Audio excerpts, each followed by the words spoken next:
Hello everyone, প্রতিজ্ঞা ধারাবাহিকের আজকের পর্বে দেখতে পারবেন অভি এবং ছুটি অফিস থেকে বাড়ি ফিরে এলে শিখা এসে জানায় যে তাদের বাড়িতে ডাকাতি পড়েছে। মানে ফ্রিজে খাবার দাবার কিছুই নেই, বিশেষ করে সকালের খাবারগুলো যা দিয়ে তৈরি হবে সেগুলো কিছুই নেই। শতরূপা তার ছোট ছেলেকে বলে অনলাইন থেকে ব্রেড, ডিম এইসব অর্ডার করতে, কিন্তু ঠাম্মি এসে বলে আমাদের বাড়িতে অনলাইনের জিনিস কখনো খাওয়া হয়নি, হবেও না, কিছু একটা বানিয়ে দিতে হবে, আর ছুটিকেই করতে হবে, এটা তার শাস্তি। অভি বলে তোমরা কি জোর করছো? ও অফিসের কাজ করবে, বাড়ির সমস্ত ডাস্টিং, রান্নাবান্না এইসব করবে নাকি? ঠাম্মি বলে তার মানে তোমার বউ একটা অকর্মের ঢেকি, কিছুই পারে না। তারপর ছুটি বলে আমায় 15 মিনিট সময় দাও, আমি কিছু একটা ব্যবস্থা করব। আর অভিকে বলে তুমি শান্ত হও, ঘরে যাও। এসা বলে আমি তো রাত্রেই সব সরিয়ে নিয়েছি, কোনোভাবেই ছুটি আর কোনো কাজ করতে পারবে না, খাওয়াতে তো পারবেই না, সকালবেলা একটা হুলস্থুলু কাণ্ড এ বাড়িতে হবেই হবে। এদিকে ছুটি রান্নাঘরে গিয়ে দেখে তেমন কিছুই সবজি নেই, কিন্তু আটা, পেঁয়াজ, লঙ্কা এগুলোই রয়েছে। তারপর গোলা রুটি বানানোর কথা ভাবে। এদিকে অভির বাবা বলে মেয়েটা শুধু ফাঁকা আওয়াজ দিচ্ছে, 10-15 মিনিটে কি আর করে নেবে।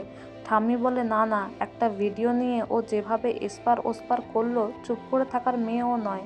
অভি শুনতে পেয়ে বলে তা যখন বুঝতেই পারছো, তাহলে আমার মিষ্টি লক্ষ্মী বউটাকে কেন এরকমভাবে শাস্তি দেওয়ার চেষ্টা করছো? ঠাম্মি তো কোনোভাবেই শোনে না। সে বলে দেখবো ও কি রান্না করে আমাদেরকে খাওয়ায়, এটাই ওর শাস্তি, এটাই ওর দায়িত্বের মধ্যে পড়ে। এদিকে এসা বাড়িতে আসে আর বলে আমি শ্বশুরবাড়িতে তোমাদের ছাড়া থাকতে পারছি না। যদিও দুভাই মিলে প্রমাণ করে দেয় এসাই এই সমস্ত কাজ করেছে ছুটিকে অপদস্থ করার জন্য।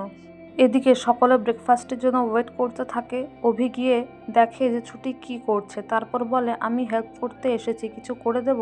ছুটি বলে তোমার কোনো হেল্পের প্রয়োজন নেই, তুমি চলে যাও, আমি নিজের কাজ নিজে করে নেব। কিন্তু অভি শোনে না, বলে এটা গোলা রুটি না ঝোল রুটি। এইভাবে দুজনের মধ্যে একটু খুনসুটি হয়। আটা একে অপরকে মাখিয়ে দেয়, যদিও ছুটির ওড়না দিয়ে পরিষ্কার করে নেয় অভি। তারপর মনে মনে ভাবে বাড়িতে কিছু নেই, তাও ব্রেকফাস্ট করছে, ম্যানেজ দিচ্ছে, তার মানে বুদ্ধি আছে। এদিকে ঠাম্মির কাছে গোলা রুটি যখন ছুটি নিয়ে আসে, সেটা দেখে ছুটির মায়ের কথা, মানে পরীর মায়ের কথা মনে পড়ে যায় ঠাম্মির, আর বলে অপূর্ব হয়েছে। এদিকে অভি বলে এই জন্যই তো বলি আমার বউটা খুবই লক্ষ্মী। আর এদিকে ছুটির হাতে রান্না খেয়ে ঠাম্মি এবং অভির বাবা সকলেই খুব খুশি হয়।